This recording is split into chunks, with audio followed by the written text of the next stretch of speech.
Hello everybody, it's Philly Kuts with another comic book haul. Number 17, I believe. But isn't that boring? Isn't that boring when I just say comic book haul number, blah, blah, blah? Wouldn't it be great if there was a name? Maybe if you guys, someone out there, can help me name it, I'll give you a free Hellraiser Road Below graphic novel. This is a one-shot graphic novel. Amy Zhang, artist. Pretty sweet, pretty cool, and I would like someone to have it. $14.99 retail.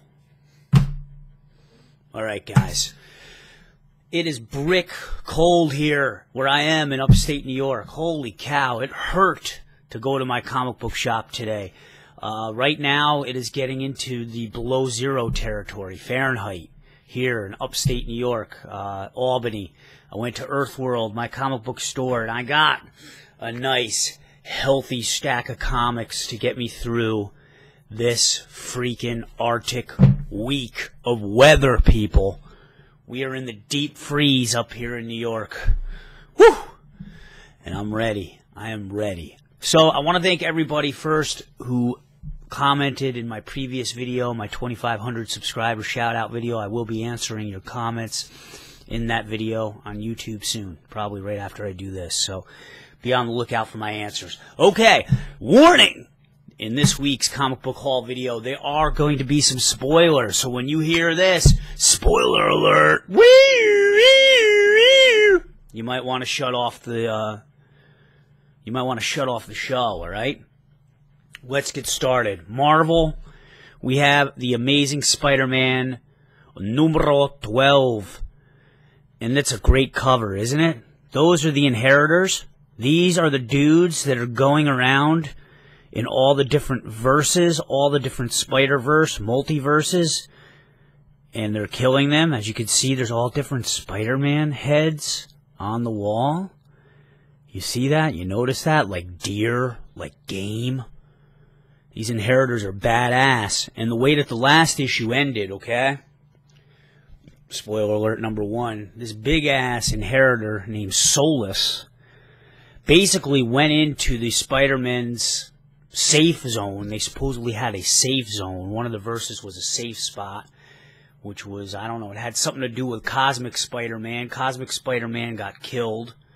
Solus came in, and there's no more safe zone, dudes. And I think that this is where this resumes, and there are big-time battles in this issue between the inheritors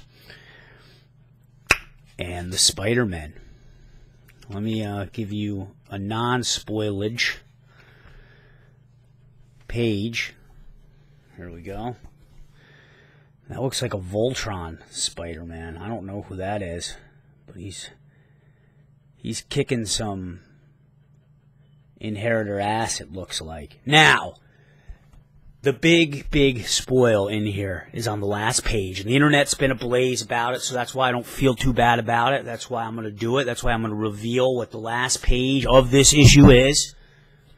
Check out who appears in the last issue. Now, let me say that there's people in the comic book industry, in these stories, they always come back to life, right? Characters always come back to life. That's why we're not too upset about Wolverine, right? Was it really the death of Wolverine? I doubt it.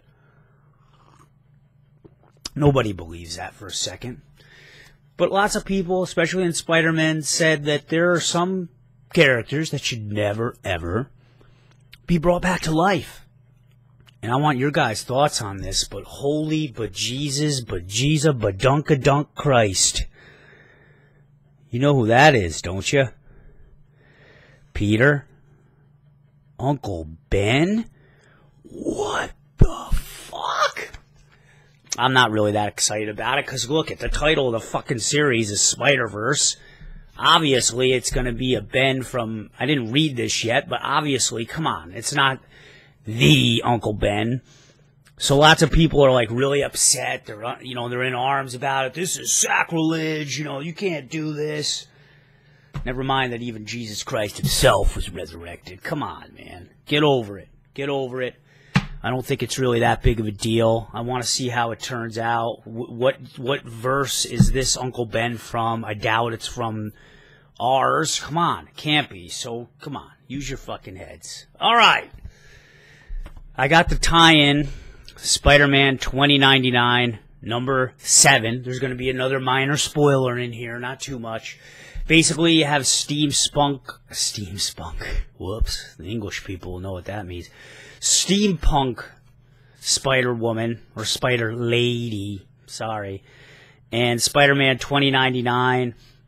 They have one of the Inheritors' bodies, and the reason why I was so intrigued by this story tie-in is because they're going to dissect this Inheritor to try to find, I think it's Deimos, the Inheritor Deimos, he's a very powerful one, to try to find out some weaknesses in the Inheritors. But, you know, the Inheritors they can clone themselves. So they have this body, and then Deimos' clone is chasing them, and he's been chasing after him in this. At the end of the last issue, spoiler alert, they had, you guys are going to get so annoyed at that. They have Deimos in this, like, electrical, like, prison or restraint. He begins bargaining with them, you know, if you let me go, I swear we'll spare you. You know, we're going to kill all your other Spider-Verse brethren, but we'll spare you. Anyhow, I was intrigued by the fact that they're going to do an autopsy, so I think that that's going to be pretty cool. I mean, there's some cool coloring in here by Fabila. You know me, I'm a big fan of blues. But there is an epic battle / showdown in this. The Spider-Men got to make a phone call. They need a little help. And lo and behold, look who this is. Punisher 2099? Are you kidding me? Punisher 2099, I think. Never heard of it. I don't know. I mean, I've been away from the comic book game for a long time, so I don't know if he's ever made an appearance in the 2099 series. I'm sure he probably has. But him and Deimos get into an epic battle. I'm not going to tell you who wins, but that's what happens there. And then speaking of Punisher, this is totally coincidental. I didn't know that Punisher 2099 or whoever he was in this issue, but I decided to get Punisher number 14 for a couple reasons. I found out what was going to be happening in this issue. Let me get my cheat sheet, because I don't know anything about the new Punisher. I don't even know what volume this is now. But there's this group called the Howling Commandos, okay, that he's doing battle with or is in a conflict with. And they have kidnapped and have hostage the only remaining surviving members of his family. So if you know anything about Punisher, the reason why Frank Castle, a.k.a. the Punisher, became the Punisher is because the Mafia killed off, you know, his immediate family. I think, like, him and his wife, they were having, like, a picnic or something together out in Central Park, and they ended up getting killed in a drive-by, and hence the birth of the Punisher. So I thought that this would be really cool to kind of see how he reacts, you know, because this is family. And I haven't read Punisher in like 15 years. Maybe even longer. I mean, back when I was collecting when I was a kid, Punisher in the early and mid-90s was like huge. You know, they had like Punisher, Punisher War Journal, Punisher Warzone, all kinds of different titles with the Punisher. You know, he was doing crossovers in all kinds of different comics. I remember I had a Punisher War Journal. It's probably still at my dad's house, which I'm going to do soon. I'm going to have like a 90s comic book haul because I have a box of comics over at my pop's house that I got to go get. And I have an issue where it was Punisher versus Wolverine in Punisher War Journal. I think it was like 6 or 7. So I wanted to check it out. The artwork and the coloring looks pretty neat. I really like it. Here's Punisher. From what I understand, Frank Castle is a lot more tactical and calculating in this rendition of the Punisher. So I'm really looking forward to that. From what I understand, too, in this issue, from the little synopsis that I got, he's also doing battle with some gangs, you know. And this is in L.A., so looks like there's some chinos there. And I don't know, man. It looks great. It looks great. And I'm digging the hood. I'm digging the hooded mask he's wearing there. Kind of like that. Kind of reminds me of Call of Duty Ghosts, which sucked, but I don't know. So I'm giving it a chance. This is a nostalgia factor. I'm kind of going into this with a little bit of caution because I know that, like, when I play video games that I used to like from back in the day, you know, from previous eras, like Nintendo 64 and stuff, I go back and I play them now, and it's very, very hard to do, man. It's like, it gets ruined. Or even, like, NES stuff. I went back and played this game, Russian Attack, and I had all these fond memories of it in my head, but then when you go back and play it, it's just like, maybe I should have kept it in memory, you know? So I hope that doesn't happen with Punisher here. Maybe I'm going to get the Spark again, and maybe I'll start buying it. And it's only on issue 14, so it'll probably be easy to go back and get the past issues, too. All right, on to Dark Horse, Hellboy and the B.P.R.D. #2. This is confirmed. It's going to be a 5-issue series each year, I believe, is going to be a 5-issue series. Now, I don't know what year they're going to go up to, but this is year 1, ground zero of when Hellboy was with the B.P.R.D. Now, if you don't know who the hell Hellboy is or what Hellboy is, go on Netflix. If you have Netflix, they actually have Hellboy the movie on Netflix, and I think the Hellboy the movie did a pretty good job of staying very faithful to the series. I thought it was an excellent movie. And that movie gives a rundown of the origins of Hellboy and him working with some of the members of the B.P.R.D., like Liz Sherman, Abe Sapien. So I think that you'll enjoy it. And it's directed by Guillermo del Toro, which is great. Or pick up the graphic novel #1, Hellboy Seeds of Destruction. And that will give you a very good rundown. So Hellboy is basically like a kid in this. Even though he looks all grown up, he's a kid. And he's being sent on his first mission. His father, the Dr. Bruttenholm, I always say his name wrong, decides that he's ready to go out on his first mission. And this is by an all-star team. Mike Mignola, Arcudi does the scripting. Alex Maleev, I think this is only the second time he's ever drawn for Hellboy. But I mean, look at the cover, man. And it's got an ape. And apparently this is like a demon ape or something. And it's terrorizing a Brazilian town.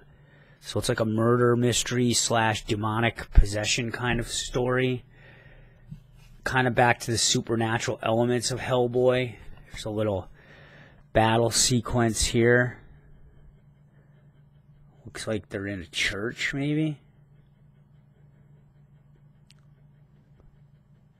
So I'm liking it. This is like very classic Hellboy look. I mean, if you open up Seeds of Destruction and then take a look at this, I mean, with the coloring and everything of Alex Stewart, I mean, it is really going to remind you of like OG Hellboy. But the kicker is that Hellboy's so young, so he's not going to be acting like the typical Hellboy that you and I know. So I'm really looking forward to issue #2. I think it looks like things are really going to be starting to kick off in that, so I'm really looking forward to it. I highly recommend it. I'm a big Hellboy fan. I love it. Detective Comics #38. I got one of the variant covers. I don't know why the hell the Flash is on the cover. Who knows? They do all these weird things, DC, with their covers, like with Groot and Rocket Raccoon. They put those guys on every freaking variant cover, and it has nothing to do with the story, and this is similar here, too. And I don't think Penguin has anything to do with this story either. It's an Anarchy story, okay? Anarchy's back. The kicker is, this is what Anarchy's done. He has gone into Wayne Towers. He's committed an act of terrorism, right? This stuff is, the tower is in flames, all right? It's like very reminiscent of 9/11, man. You know, it's pretty creepy. The artwork in this is incredible by Manipul. It is unbelievable. I really like it. I'm really digging the art in this big time, and the coloring. You know that I'm a sucker for purples, too. That's not looking like purple in this, but it's just great. I love the facial expressions. Everything is good. Basically, Anarchy has also, by committing this act at Wayne Towers, he's been able to eliminate everyone's digital footprint, meaning all digital records have been erased. DMV records, credit card records, everything has been erased.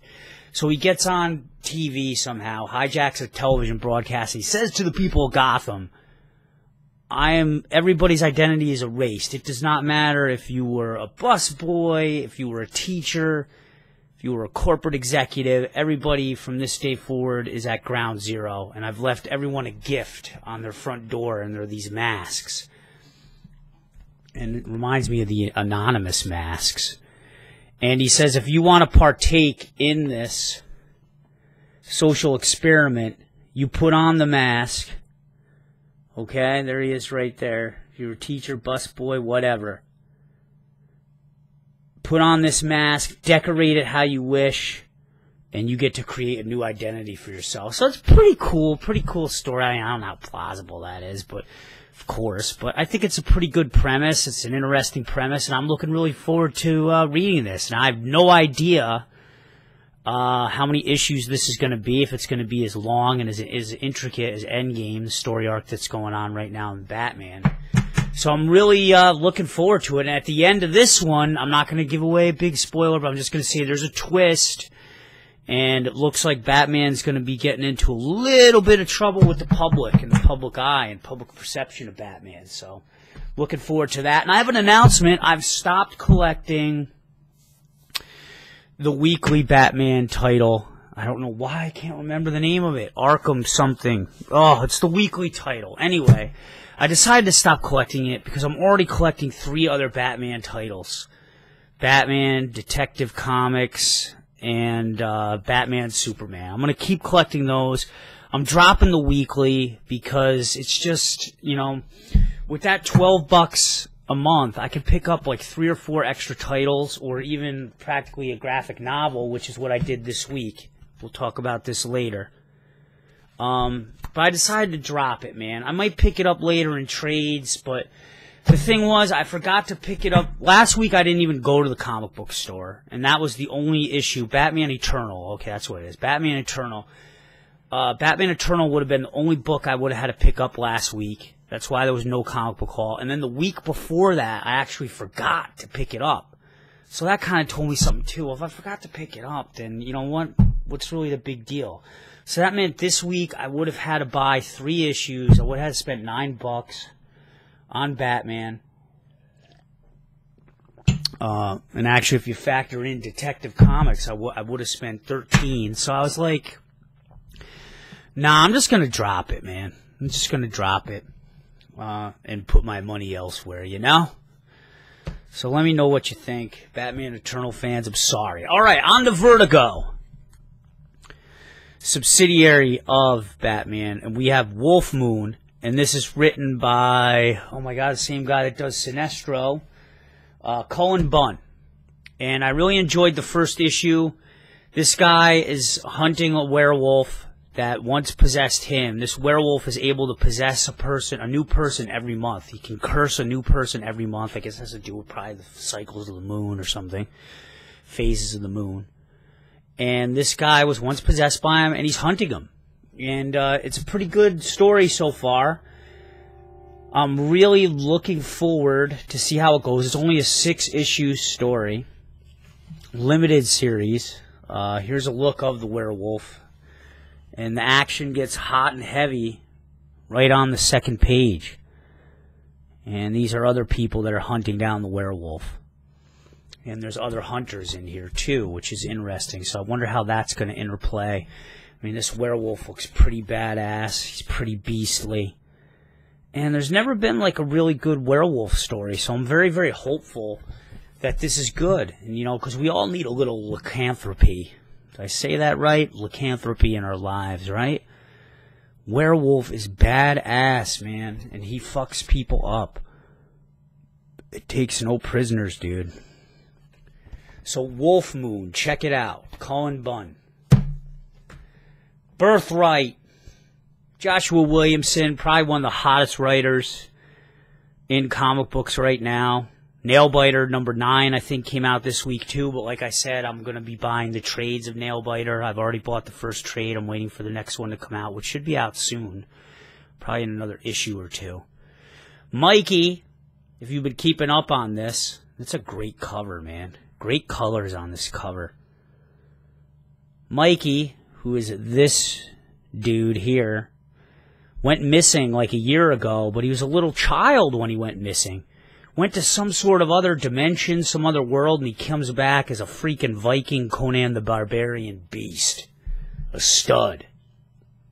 Anyway, these three guys are on the run, because Mikey got in trouble with the law. He got picked up by the cops, right? And he eventually gets into a fracas with the police, busts himself out. That's Mikey's dad over here. I can't do this backwards. That's his dad. That's his big but yet now little brother. Mom decided not to go along with them. Mom is trying to be rational. She's trying to say, we can't run from the police, and how can you even believe that this freaking biker guy is our son? She's staying at home, all upset. So I like that angle of it. It's like, you know, it really shows issues 1 through 3. It kind of shows the agony that the family went through because Mikey was missing. You know, it caused a lot of stress and discord in the family. The public started to think that dad had something to do with the child's disappearance, so he was like a suspect. So really good writing. You know, of course, it's Joshua Williamson, man. Ghosted. He does Ghosted, too, and even RoboCop. And this is just a good series that I plan on sticking with. I really want to see where it goes. Each week, you get a peek of some of the new beasts from the other dimension, the other world that Mikey was inhabiting, so that's cool. I always like to get those reveals. And the coloring is great. I think that the work of Andre Brezin, who is the artist and co-creator, as well as Andriano Lucas, I think that these guys make a great tandem, a great pair. Just has a very unique look that I really like and enjoy. And just interesting colors, too, which is great. I like it. Muted. Cool color palette. Very cool color palette. I'm digging it. All right, so Birthright, check it out. Image Comics, I highly, highly, highly recommend this series. And that's going to be on the permanent pull list. Blaster LaFloppies, Terminal Hero. This is issue 5 of 6. I was going to ditch this, man. I really was. I'm just not very happy with the writing. There's 2 things that are saving me. The covers, that's Jay Lee. I think you guys probably know by now from watching this that I love Jay Lee. I think he's taken like 2 or 3 of my covers of the month since I started this. That he's doing the cover work there. And then Peter Kowalski, who also does the work on Nightbreed. He's the artist for Nightbreed.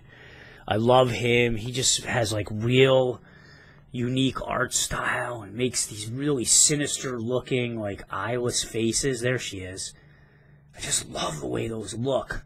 Basically, this is it's a heavy story, depressing story. It's a guy that is battling cancer, okay? And the guy that's writing this, Peter Milligan, said that this is a very personal story to him because he's had 2 friends in the recent past either acquire and then even succumb to cancer. So, very personal writing. But it's just that he throws in these shock factors into this all the time, and it just really, I don't know, kind of pisses me off. What's interesting is that this guy Rory is being teased and antagonized by his cancer. That's what that lump of shit looks like right there. It's not Turd, man. It's not DSP with his new toilet for DSP Gaming. That is freaking Tumor Boy or Tumor Kid. And he's taunting him. He's taunting Rory. He's like, I'm back. You thought you got rid of me. You thought I was in remission. And now I'm back. And it's kind of interesting, and it's trying to maybe see how would you deal if you got diagnosed with a terminal illness, you know? How would you react? But then it's like, and then he has Tumor Boy telling him that he's been, you know, whacking off for 10 hours, pounding his pud, and it's like, why do you gotta put that in there? You know, like, it's stupid, you know, and it's just, there's been little things here and there like that he's been interjecting, Milligan's been interjecting in with this, that has just really put a sour taste in my mouth, you know, and it's like, maybe if I was like 18 or 19, I'd be like, oh man, that's so cool, but, you know, not anymore, you know, I don't need that. So I'm going to stick it out. There's one more issue after this. And that's it. All right, so with my extra money that I saved, but not really, because I ended up spending like $6 more than if I would have gotten just the Batman Eternals. I got Sinestro, Volume 1, The Demon Within, okay? And this is a trade paperback. It collects issues 1 through 5 of Sinestro, the series. Green Lantern 23.4. What the hell is up with that? And Sinestro's Future End #1. Okay? By Cullen Bunn. He's done some work on another villain. I believe it was Magneto. So I thought it was really interesting that this is a DC character, a villain, historically a villain, who has his own series. Sinestro, once leader of the Yellow Lanterns. And it gives, I guess, a lot of his background story, or his retold background story in this. The art looks fantastic, man. The art is great. And I think that's by Dale Eaglesham. And then Rags Morales does the coloring. And I just love the yellows in this, which makes sense, because Sinestro is a Yellow Lantern. I know I gotta get a better camera. But it just looks great. Almost like, kind of reminds me of like Alex Ross. You know, very kind of like classic looking stuff. And very strong and powerful looking stuff. So I kind of wanted to expand my DC universe, and I kind of wanted to get into someone who maybe is kind of like an asshole, you know? Like a dick, but he's strong, he's powerful, he's confident. Seems like he's a very complicated character.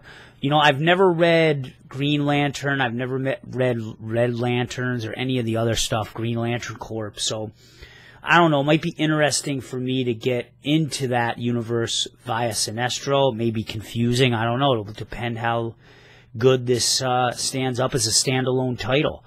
But I thought it would be really interesting to read like a villain character. I don't know, will it be too much? You know, I would think in DC, in the DC universe, someone who's a villain, I mean, they have Harley Quinn, right? Who else is a villain that has their own series? I can't think right now, but why, you know, I would think the Joker, if anybody, it would be the Joker would have his own standalone series, not Sinestro. Plus, I like the name. I know it's real stupid. I like the name, Sinestro. And then I like the fact that I started watching Green Lantern cartoon. I caught a few episodes of this Green Lantern. It's like a computer cartoon. It's on Netflix. And Ron Perlman was the voice of Sinestro in it. And then I was like, I'd go into the comic book shop and I'd see Sinestro on the comic book because they had it. It's like Ron Perlman's voice being like, you know you want to buy me. You know you want to buy me. And Ron Perlman is freaking the voice of Hellboy in the Hellboy movie. So it's like every time I read Hellboy, too, it's in Ron Perlman's voice. I imagine Ron Perlman's voice, of course, because he did such a good freaking job at playing Hellboy. Like, Ron Perlman knocked it out of the ballpark. So do yourself a favor. Watch freaking Hellboy. Let me know what you think. If you're mad at me for spoiling Spider-Man #12, that last page, let me know, alright? We'll talk about it in the comments section below. Let me know if you're mad that the sanctity of Uncle Ben has been altered. This has been the longest episode of the yet unnamed comic book haul, but you can help, and I'll give you a little prize, and if you're not happy with this, we'll talk. Maybe there's something else in my collection I could give you. I want to spread the Hellraiser around. I want people to get turned on to Hellraiser, so maybe I can one day have people to talk to about it on the internets. All right, people, that's it. We're at over a half hour. Comic Book Haul number 17 is in the books. If you made it all the way through, A++ star. I'm out, people. Enjoy your comics, and I'll see you next week on the Haul.